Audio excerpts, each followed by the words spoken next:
endingnya tetap ke mencegah kecelakaan kerja dan kesehatan kerja ya. Jangan sampai ada yang PHK, jangan sampai ada yang laka. Ya, semua sistem K3 kayaknya ujungnya ke sana. Ya, bagaimana zero accident, bagaimana zero PHK.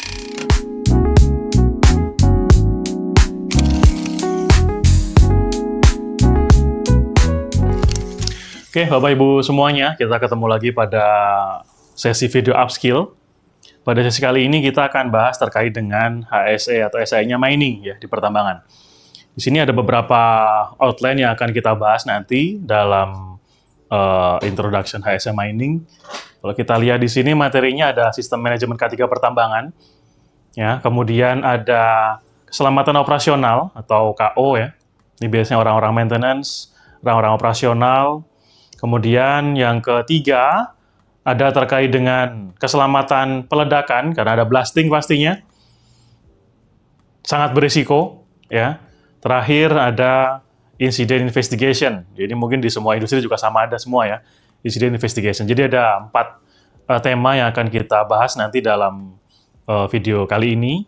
Ya, ada sistem manajemen K3 pertambangan, ada keselamatan operasional, ada safety blasting atau peledakan, kemudian terakhir ada investigasi kecelakaan. Oke, kita bahas yang pertama, terkait dengan SMK 3 pertambangan. Di sini mungkin kalau kita lihat dalam SMK 3 pertambangan, ya nggak jauh-jauh beda dengan SMK 3 pada umumnya, karena secara hukum atau dasar hukumnya sama ya. Itu kalau kita lihat di sini ikut sama dengan PP 50 tahun 2012, kalau kita lihat di standar aturannya, ya dasar hukumnya. Oke. Nah, ini prinsip dasarnya. Di Undang-Undang Nomor 1 tahun 1970, ya, kemudian untuk auditnya ada di PP 50. Nah, ini PP 50 tahun 2012. Ya, jadi secara konsep, secara aturan, secara pelaksanaan kurang lebih nggak jauh-jauh beda dengan SMK 3 pada umumnya, ya karena dasarnya dari PP 50 tahun 2012 ya sama. Mungkin nanti ada SMKP, ya sistem manajemen K3 pertambangan yang khusus dari standarnya SDM. Nanti ada lebih lanjut, nanti kita akan bahas juga.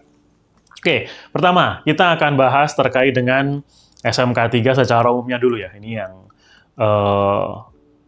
dasarnya PP 50, ya. Kalau kita lihat di sini secara alur SMK 3 ini sama ya dengan sistem manajemen yang lain. Sistem manajemen K3 mungkin kalau secara konsep ya sama dengan sistem manajemen mutu, sistem manajemen lingkungan, sistem manajemen dokumen ya sama. Di sini pertama pasti ada PDCA ya, teman-teman sudah nggak asing dengan PDCA. Ada plan, do, check, and action. Ya, bagaimana rencana-rencana kerja keselamatan ini dibuat, kemudian dijalankan, kemudian dicek, ya, kemudian evaluasi, ya, action dan juga evaluasi. Oke, kita bahas pembelajarannya terkait dengan SMK 3. SMK 3, ya, di sini keselamatan dan kesehatan kerja adalah pemikiran dan upaya untuk mencegah terjadinya kecelakaan kerja. Jadi, endingnya tetap ke mencegah kecelakaan kerja dan kesehatan kerja. Ya. Jangan sampai ada yang PHK, jangan sampai ada yang laka. Ya, semua sistem K3 kayaknya ujungnya ke sana. Ya, bagaimana zero accident, bagaimana zero PHK. Gitu kan? Kemudian, kecelakaan kerja atau aksiden adalah suatu kejadian yang dapat mengacaukan proses kegiatan yang telah direncanakan. Nah, ini kita titik beratkan ke proses ya. Jangan sampai prosesnya terhenti. Kalau proses terhenti, ya industrinya bisa off ya jadinya. Kemudian manajemen tata laksana di sini tata laksana untuk mencapai tujuan dengan penerapan prinsip-prinsip manajemen keselamatan K3 di tempat kerja terintegrasi secara manajerial. Jadi program-program keselamatan kerja ini harus terintegrasi dengan sistem operasional, ya, dengan sistem perusahaan secara umum, ya tidak bisa dipisah. Karena sebenarnya yang melaksanakan kegiatan-kegiatan K3, yang melaksanakan prosedur-prosedur K3, bukan HSE-nya, tapi orang-orang operasionalnya, maintenance-nya, teknisinya, pengawasnya, ya, mungkin security-nya, dan lain-lain. Ya, jadi memang sistem manajemen K3 ini terintegrasi dengan sistem manajemen umum di perusahaan. Tujuannya, ya, kita memahami latar belakang dan dasar hukum K3, memahami kerangka umum SMK3. Ya. Ini udah kita bahas tadi, sistem manajemen PDCA. Ya, kalau kita detailkan ya secara safety management system, pertama ada policy management dan komitmen. Ini apa maksudnya? Jadi SMK3 ini berjalan, dasarnya itu adalah dari komitmen manajemennya. Komitmen perusahaan, bagaimana perusahaan komit ya dalam pelaksanaan K3 nantinya. Kalau perusahaan nggak komit, kita punya program sebagus apapun ya gimana bisa jalan ya, perusahaannya aja nggak komit gitu kan. Jadi memang di sini dititik beratkan di awal adalah kebijakan perusahaannya, bagaimana perusahaan bisa menerapkan komitmen dalam penerapan K3. Yang kedua, setelah perusahaan komit ya dibuktikan dengan kebijakan K3 biasanya ya.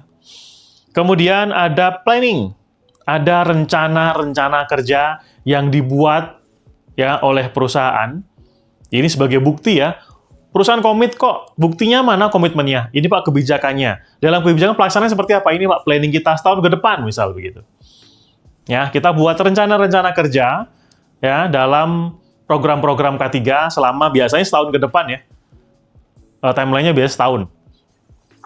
Kita punya rencana kerja selama setahun, di-planningkan, atau biasanya kalau orang-orang HSE bilangnya punya HSE plan. Ya, punya HSE plan. Mungkin ada yang mau lebih spesifik, ada di video upskill yang lainnya. Ada yang membahas khusus terkait dengan HSE plan. Kemudian setelah punya rencana kerja, ya dijalankan gitu ya. Ada implementation. Ya, operation training, promotion dijalankan. Rencana kerjanya dijalankan. Kita punya 1000 rencana misal. Nah, dari 1000 ini bisa berjalan berapa? Ya, misal kita punya program untuk tahun 2026 gitu ya. Ada 10 training, ada 5 sertifikasi misal. Ada 1 kali untuk emergency response, ya, training ERP atau fire drill. Kemudian ada toolbox meeting setiap hari. Ya, itu yang ada dalam rencana. Tinggal dijalankan dalam implementasi. Nah, setelah diimplementasikan, harus ada proses cek. Ini dijalankan bisa maksimal nggak ya? Ya, kita punya program, kita punya kegiatan, ini efektif nggak kira-kira? Apakah bisa dijalankan? Apakah sesuai dengan lapangan? Apakah semuanya bisa ikut? Apakah efektif ya? Apakah ini bisa menunjang atau meningkatkan awareness K3 bagi tim? Makanya ada cek. Ya, ini mungkin kalau bisa dilihat secara detail ya, bisa ada namanya audit nanti. Bisa ada internal audit ataupun external audit. Ya, untuk mengecek, untuk memastikan plan-plannya sudah berjalan maksimal, bisa dijalankan dengan baik, bisa dijalankan di masing-masing divisi, gitu ya. Jadi memang harus ada cek. Dari cek ini, nah nanti kan biasanya ada temuan tuh. Misal, kita punya program 10 umpama tadi ya. Kemudian yang bisa berjalan 7, Pak. Yang 3 nggak bisa. Kenapa? Waktu dicek, oh Pak, ternyata nggak bisa berjalan di sini. Manpower-nya kurang, misal. Alatnya nggak sesuai. Ya. Budgetnya kurang, misal begitu ya. Waktu dicek, waktu diaudit, waktu dilakukan pengecekan, itu ternyata ada nggak bisa jalan. Ada yang kurang. Ya, ada yang memang nggak real di lapangan. Nah, makanya hasil dari pengecekan ini ada namanya manajemen review. Ya, perusahaan harus tahu. Manajemen harus tahu. Oh Pak, ternyata program ini nggak bisa jalan loh. Ya, kita sampaikan kepada manajemen perusahaan. Ya, direkturnya harus tahu. Pimpinan-pimpinan perusahaan harus tahu bahwa program ini kurang ini nih. Oh, di sini alatnya harus sesuaikan, Pak. Di sini kurang manpower, Pak. Berarti harus ada switching, misal. Harus ada ditambah, misal. Oh, Pak, di sini budgetnya kurang. Berarti harus ada add budget, misal begitu ya. Jadi, di manajemen review ini hasil dari cek kita sampaikan ke perusahaan agar perusahaan bisa mereview. Ya, mana yang bisa berjalan maksimal, mana yang tidak. Tidaknya kenapa, gitu ya. Kemudian, dari hasil review manajemen perusahaan digunakan untuk peningkatan kinerja K3 di periode berikutnya. Ya, muternya seperti ini siklusnya. Dari mulai policy, kemudian planning, pelaksanaan, cek, manajemen review, dan juga continuous improvement. Ya, memang ini semua sistem ya, termasuk sistem manajemen K3 juga sama. Ini rule-nya, alur kita dalam pelaksanaan SMK3, termasuk di pertambangan. Prinsip dasarnya, kita dalam melaksanakan sistem manajemen K3 ada di Undang-Undang Nomor 1 Tahun 1970. Ya, pastinya teman-teman sudah familiar dengan undang-undang ini. Ya, ada di pasal 27 ayat 2, ya, Undang-Undang 1945. Kemudian, tujuan K3 ini untuk melindungi tenaga kerja dan mengamankan aset perusahaan dari risiko kecelakaan. Kecelakaan dan penyakit akibat kerja, dan juga mengurangi penurunan produktivitas. Jadi, yang dilindungi ada 3 ya, teman-teman ya. Ada tenaga kerjanya, kemudian ada aset, ya, alat, area, ya, bangunan gitu ya. Yang ketiga ada produktivitas. Jangan sampai produksi terhenti. Jangan sampai proses operasional terhenti. Ya, penggunaan bahan baku atau bahan-bahan operasional maksimal ya, efisien, itu masuk ke produktivitas. Jadi 3 poin ini yang kita lindungi dalam penerapan K3. Nah, di sini selanjutnya definisi manajemen K3 ya, ada bagian dari sistem manajemen secara keseluruhan yang dibutuhkan bagi pertama, pengembangan, penerapan, pencapaian, pengajian, dan pemeliharaan kebijakan K3. Ya, dalam rangka pengendalian risiko ya, yang berkelanjutan, dan guna terciptanya lingkungan kerja yang aman dan produktif. Di sini, sistem manajemen K3 berarti ini, poin-poin besarnya. Pengembangan, penerapan, pencapaian, pemeliharaan kebijakan K3. Komitmennya terjaga terus. Kemudian, manajemen risiko. Yang ketiga, kalau yang sudah berjalan, berarti apa? Tempat kerjanya jadi aman, efisien, dan produktif. Kemudian, untuk penerapan manajemen SMK3, tujuannya adalah, ini regulasi ya, kita kan alurnya ke regulasi, acuannya. Menempatkan tenaga kerja sesuai dengan harkat dan martabat sebagai manusia. Ya, Undang-Undang 145. Kemudian, meningkatkan komitmen pimpinan perusahaan untuk melindungi tenaga kerja. Harus dilindungi tenaga kerjanya, nggak cuma mikirin produksinya aja. Kemudian, meningkatkan efisiensi dan produktivitas kerja untuk menghadapi kompetensi perdagangan global. Ini penting ya, teman-teman ya. Meningkatkan efisiensi dan produktivitas kerja dalam menghadapi kompetisi perdagangan global. Karena apa? Sekarang banyak perusahaan-perusahaan yang kalau mau B2B ya, kalau mau B2B, itu, ya kalau misal nih, saya mau kerjasama dengan perusahaan A misal. Syarat-syarat kan ada syarat-syaratnya masing-masing kan. Itu perusahaan A mensyaratkan calon mitranya itu harus sudah penerapan SMK3. Harus sudah tersertifikasi. Kalau nggak ada, ya nggak bisa. Ya, jadi memang sekarang pasarnya sudah dibuat ya semuanya penerapan K3. Kalau memang kita nggak bisa ngikutin, ya produk kita nggak laku. Jasa kita nggak laku. Ya, persaingan semakin ketat. Perusahaan-perusahaan sudah program-program K3 sudah bagus, sudah sertifikasi misal begitu ya. Kita mau ikut nih, jualan. Tapi kalau kita belum punya standar K3 yang proper, ya nggak bisa ikut. Ya, memang pasarnya sudah dibuat seperti itu. Kemudian, proteksi terhadap industri dalam negeri, ya termasuk produk dan karyawan ya. Meningkatkan daya saing dalam perdagangan internasional, termasuk ekspor, kita punya standar sendiri. Dan mengeliminir boikot LSM internasional terhadap produk ekspor nasional. Jadi bukan cuma B2B nasional saja, termasuk yang internasional. Misalnya kita harus ekspor, mungkin kita dapat proyek di luar negeri.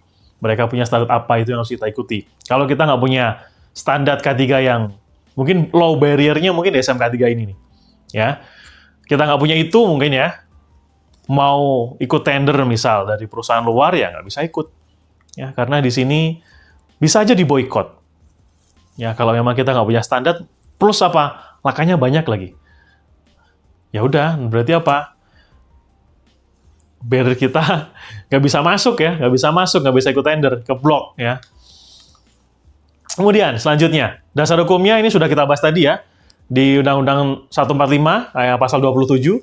Kemudian ada Undang-Undang nomor 14 tahun 69. Kemudian ada Undang-Undang nomor 1 tahun 1970 pasal 4. Permenaker nomor 4 tahun 96. Kemenaker nomor 19 tahun 96 dan juga PP 50 tahun 2012, semuanya berkaitan dengan sistem manajemen K3.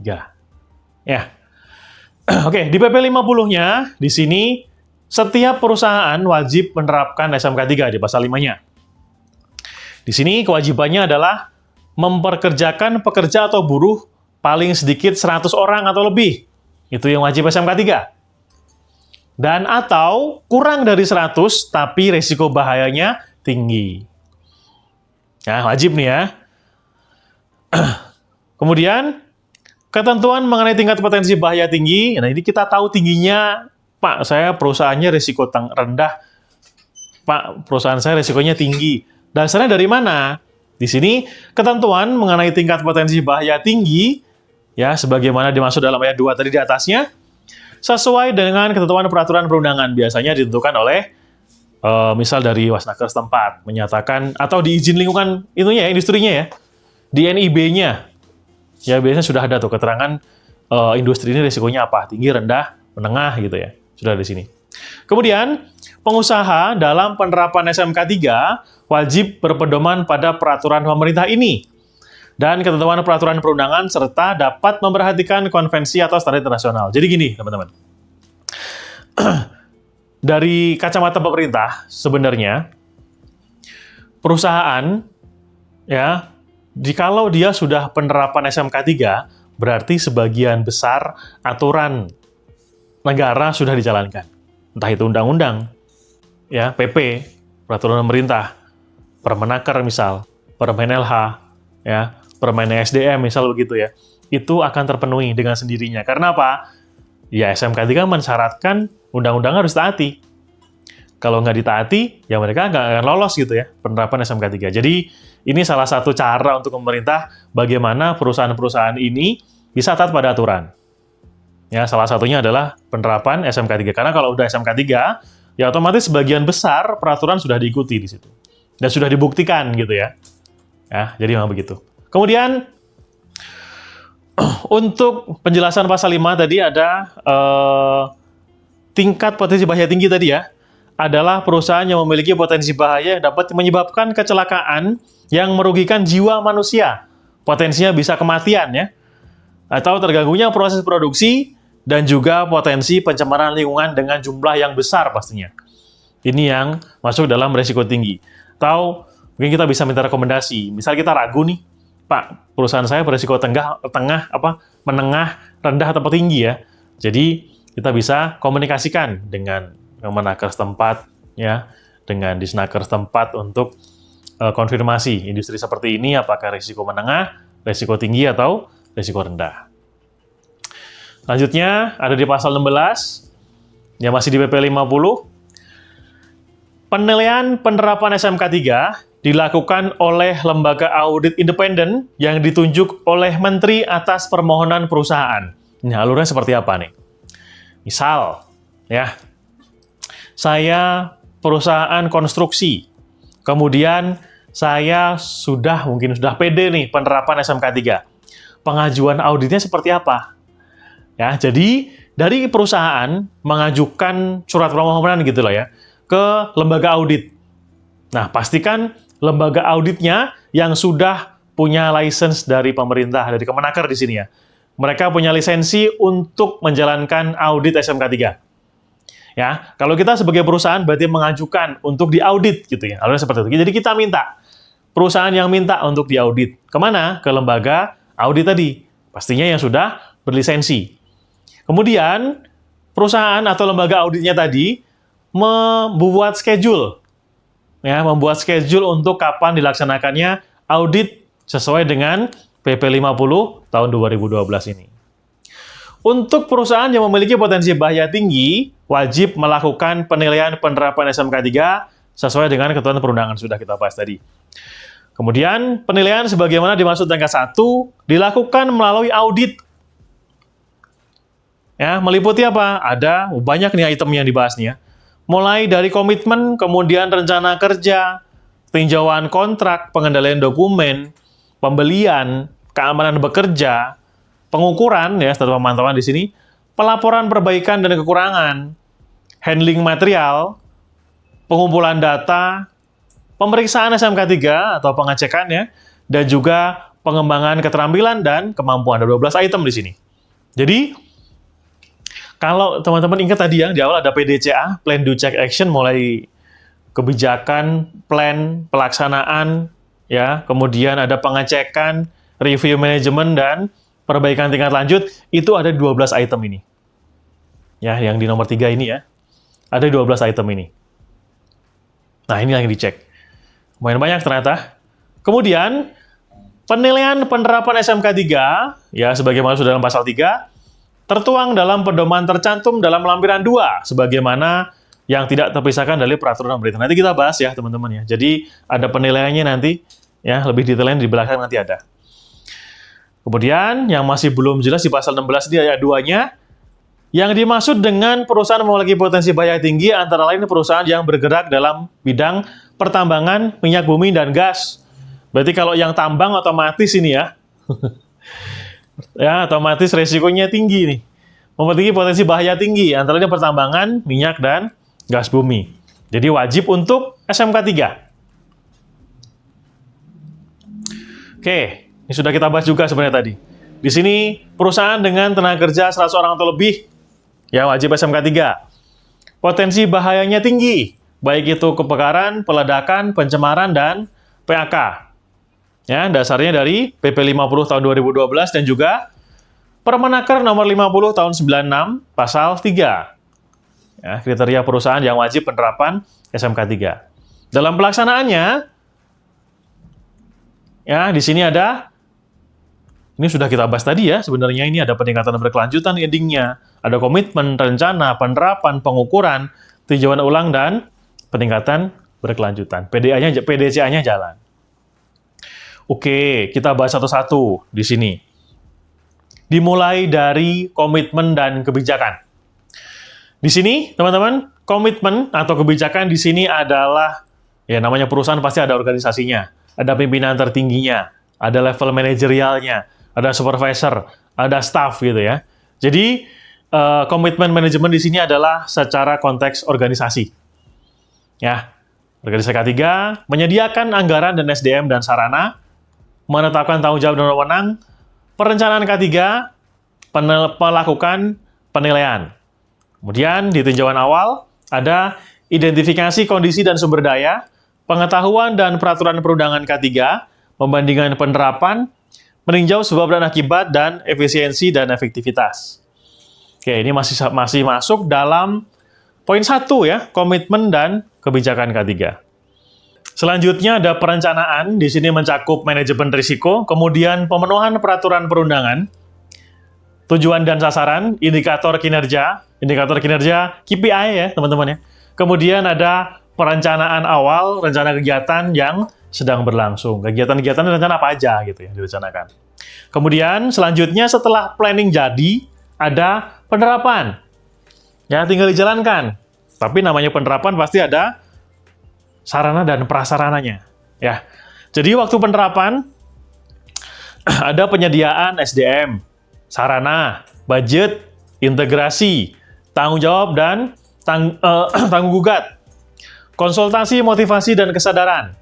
Kemudian ada kegiatan pendukungnya, entah itu komunikasi, pelaporan, dokumentasi, ya, pengendalian dokumen. Kemudian ada IBPR, ya, tinggal dijalankan HIRA-DC-nya. HIRA-DC yang sudah dibuat dalam rencana kerja yang tadi, tinggal kita jalankan pelaksananya ya dalam operasional di lapangan. IBPR atau HIRA-DC yang dijalankan. Kemudian pengukuran, pengecekan.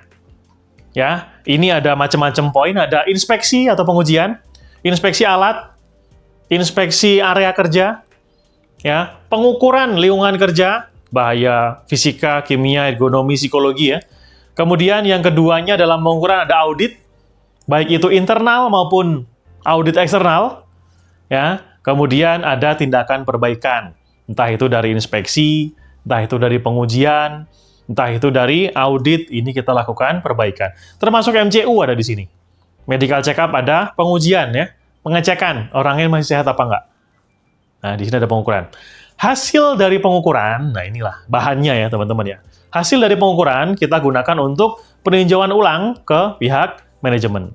Dari manajemen nanti dilanjutkan untuk apa? Continuous improvement ya, perbaikan di tingkat lanjut. Selanjutnya, untuk tingkat keberhasilan penerapan K3, nah di sini kalau kita dasarnya di PP 50 tahun 2012, ya, penilaian tingkat penerapan SMK 3 ada 3 kategori. Ada tingkat awal, di sini 64 kriteria. Ada tingkat transisi, 122 kriteria. Ada tingkat lanjutan, 166 kriteria. Untuk pencapaiannya ada 3 juga. Ada kurang, ada baik, dan memuaskan. Kalau kurang, itu hasil presentase penerapannya 0 sampai dengan 59%. Baik, 60 sampai dengan 84%. Memuaskan, 85 sampai dengan 100%. Semua perusahaan pasti targetnya memuaskan. Ya, tapi nanti ya dilihat dari hasil auditnya ya. Kemudian penilaian terhadap SMK 3 juga dilakukan terhadap perusahaan berdasarkan kriteria. Ya, kriteria temuan. Temuan ada 3 dalam audit SMK 3. Pertama ada temuan kritikal. Ini adalah temuan yang menyebabkan kematian. Baik itu proses kerja, alat kerja ya, yang kira-kira bisa menyebabkan kematian. Contohnya apa? Ada pekerjaan ruang terbatas tidak di-handling dengan baik. Ya, ini masukkan ke fatality. Ada peralatan-peralatan yang listriknya bocor. Ya, ini temuan kritikal. Kemudian ada temuan major yang kedua. Temuan major adalah ketika di perusahaan itu ditemukan tidak memenuhi peraturan perundangan. Ya. Yang kedua, tidak melaksanakan salah satu prinsip SMK 3. PDCA-nya tadi, ada yang tidak dijalankan. Yang ketiga, temuan minor yang dalam satu kriteria terjadi di beberapa lokasi. Terakhir, temuan minor, ini sudah berjalan, tapi tidak konsisten. Ya, tidak konsisten dalam pemenuhan persyaratan perundangan, pedoman, atau acuan lainnya. Di sini masuknya ke minor. Jadi temuan ada 3 ya. Critical, major, minor. Critical bisa menyebabkan fatality. Major tidak memenuhi peraturan perundangan, tidak melaksanakan prinsip SMK 3, atau temuan minor yang berulang. Temuan minor ini adalah tidak konsisten dalam penerapan standar, pedoman, dan acuan-acuan yang lain.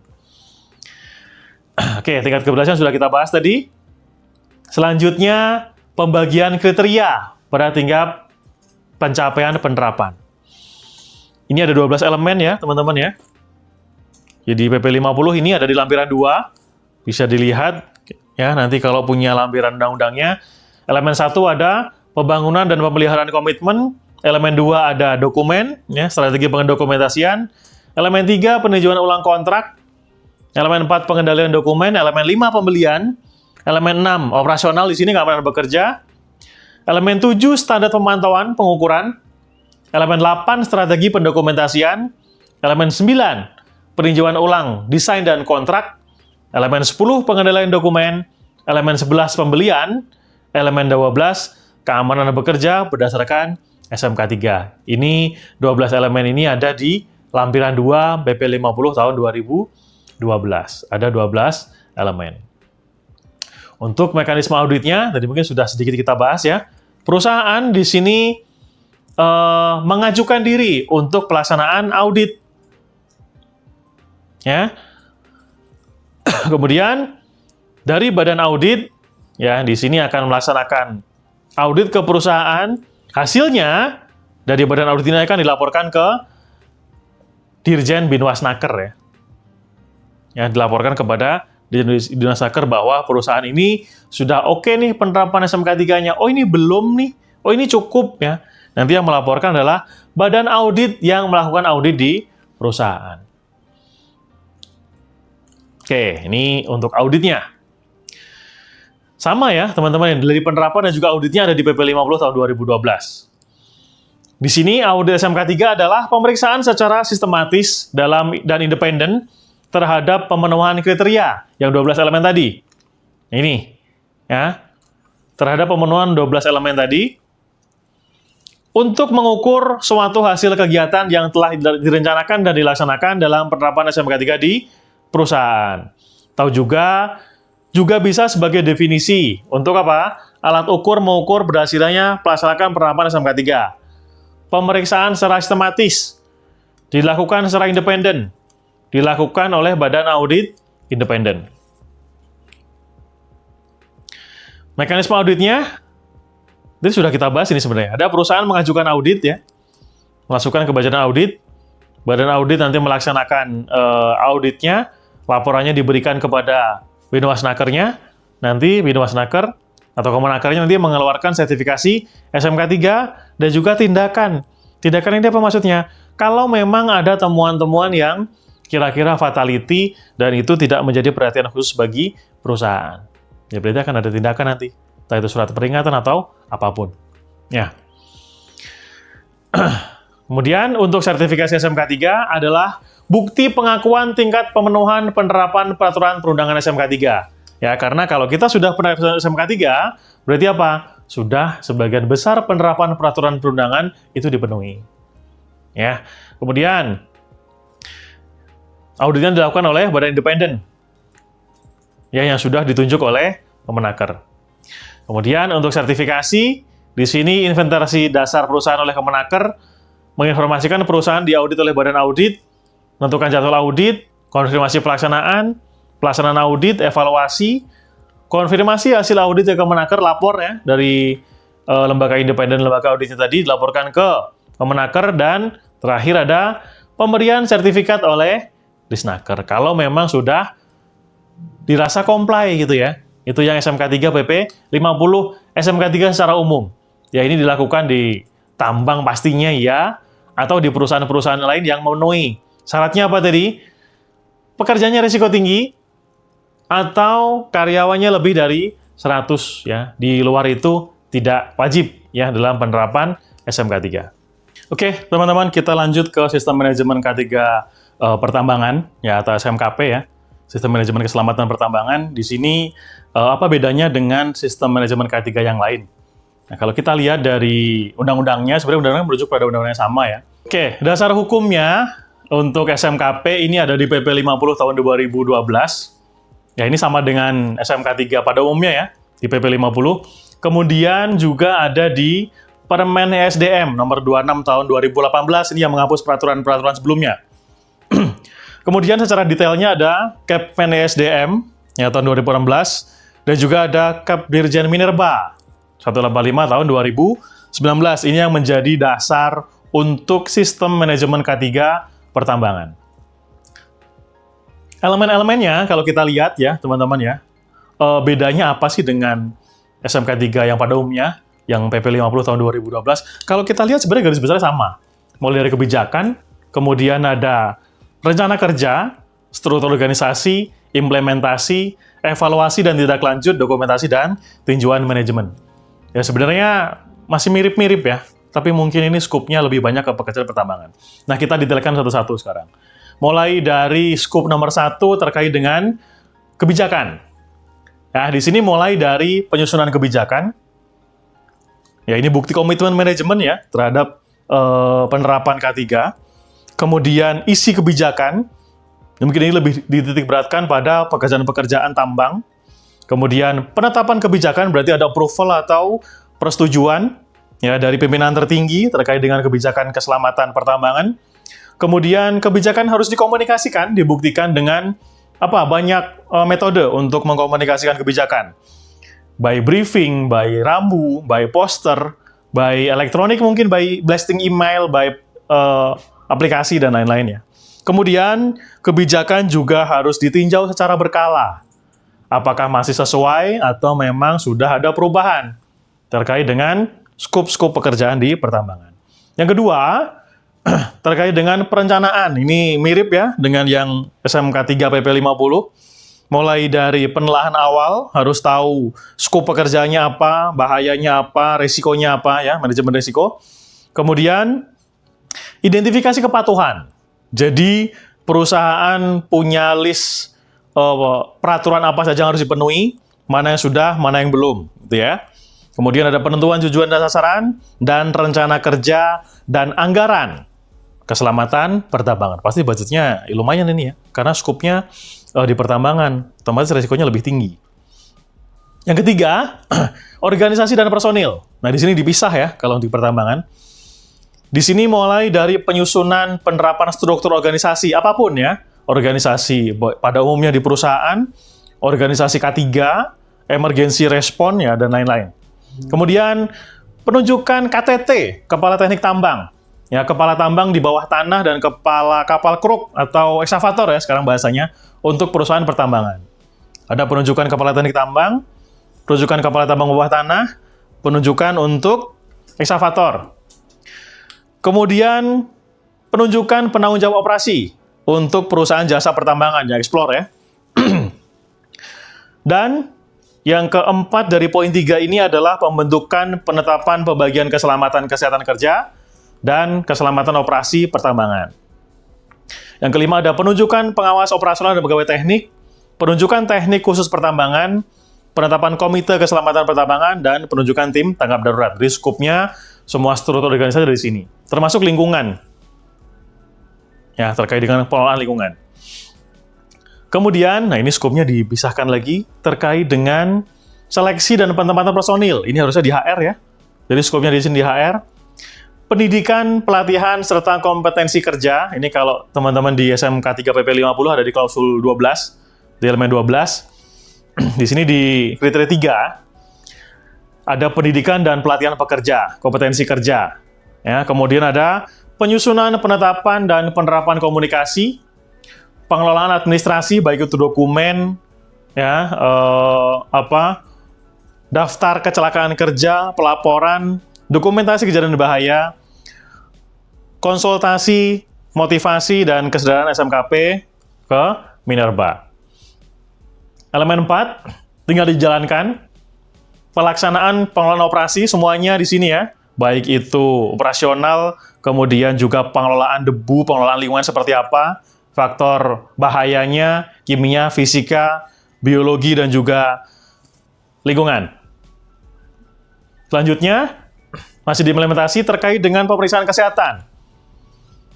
Pemeriksaan kesehatan yang umum, kemudian bagi pekerja, P3K, pengelolaan lingkungan terkait dengan kelingkungan fatik, kemudian pengelolaan pekerja pada memiliki risiko kesehatan tinggi, debu misal, bising, ya, atau handling chemical. Kemudian pengelolaan hygiene, pengelolaan gizi, diagnosis pemeriksaan penyakit akibat kerja. Ini kalau untuk ke kesehatan jadi atensi khusus ya teman-teman ya, karena memang resiko untuk PAK-nya lumayan tinggi kalau di pertambangan. Biasanya di mana? Di pernapasan, ya, kemudian terkait dengan ergonomi yang sometimes di perusahaan yang skupnya berbeda lebih rendah, tapi di pertambangan ini jadi perhatian karena memang kasusnya lumayan ya ada ya. Oke, selanjutnya. Elemen 4 masih diimplementasi, ada pelaksanaan pengelolaan operasi pertambangan. Ini semua sistem kerja ya.